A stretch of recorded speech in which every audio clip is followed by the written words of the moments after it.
All right, back to the second part of the 6.08 lesson. Okay, a couple of things in the reading that I didn't get to point out that I would like to. First of all, this graph of the human toll of the Civil War. And the green represents the South, the blue the North, and purple is total, both North and South.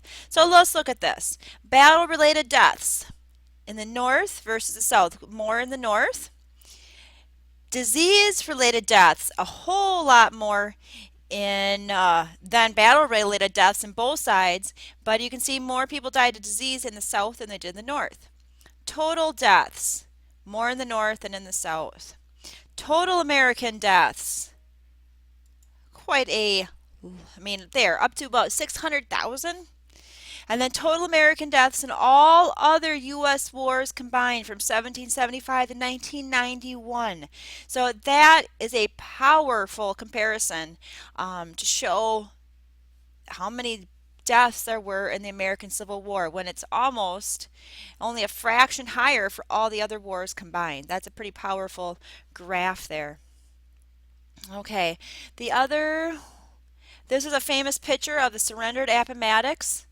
General Grant regaining his composure, still sticking to the highest standards in full uniform, jeweled sword and everything.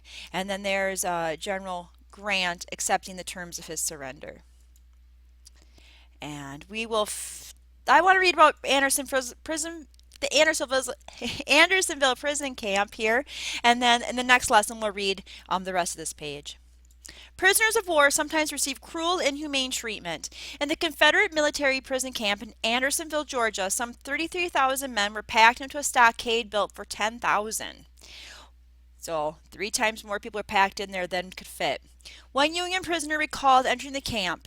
As we entered the place, a spectacle met our eyes and almost froze our blood with horror, and made our hearts fail within us. Before us were forms that had once been active and erect, stalwart men, now nothing but mere walking skeletons, covered with filth and vermin. Many of our men, in the heat and intensity of their feeling, exclaimed with earnestness, "Can this be heck?" Feed meager rations Fed meager rations, deprived of shelter from the elements, Andersonville Northern captives died by the thousands of exposure, disease, and malnutrition. After the war, the commander of the prison camp was tried for war crimes. He was found guilty and executed. And I know there's also a book written about Andersonville. I have not read it myself, but I know it's very graphic and really explains the conditions of the Andersonville prison camp. All right, so now we're back to the lesson again, the 6.08 lesson. We have to do the progression of the Civil War activity, the last one. So let's bring this one forth and complete it. Okay, well actually I think there might be another one in the next lesson. So it's our second to last one, I guess. So let's click on the blinking dots. The federal government remained busy in D.C. passing the Watt Act, which granted acres of free land in the West, in the Watt Act that donated land for public colleges. Okay, I think this is dealt with more actually in the next lesson's reading, but it is the Homestead Act and the Morrill Act. I bet it is right. Let's check. Woohoo! Next one. Continue. Appomattox Courthouse. Actually, I guess I can't. I'd want to say that one for last because that's talking about surrender, but whatever. At long last, the war ended with General Who's surrender. General Lee for the South surrendered to General Who, General Ulysses S. Grant, here on April 9th, 1865. I don't really, myself, I personally don't think that students have to memorize hard and fast dates, but there are some dates in U.S. history that you probably just should know.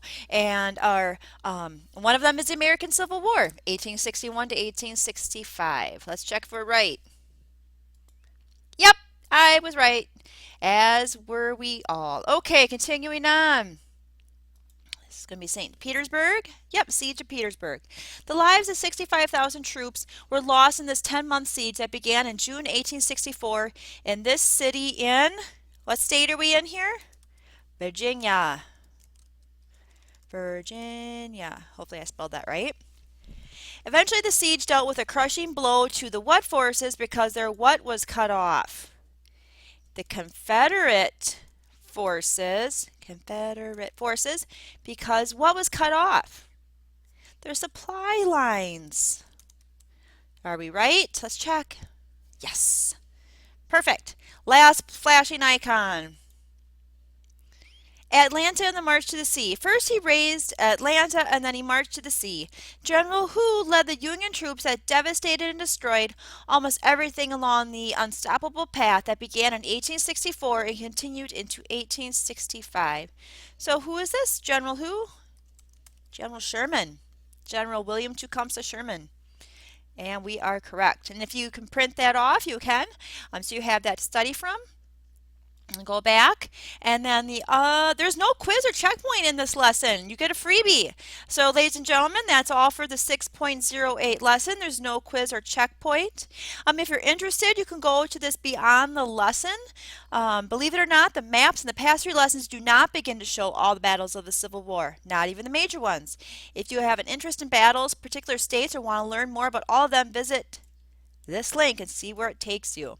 So that's just if you're interested and you want to learn more. There's not going to be quiz questions on these items, but it's just a great resource to check out if that's something you're interested in. So that's the end of this lesson, and the next one will be A War on All Fronts 6.09. The end.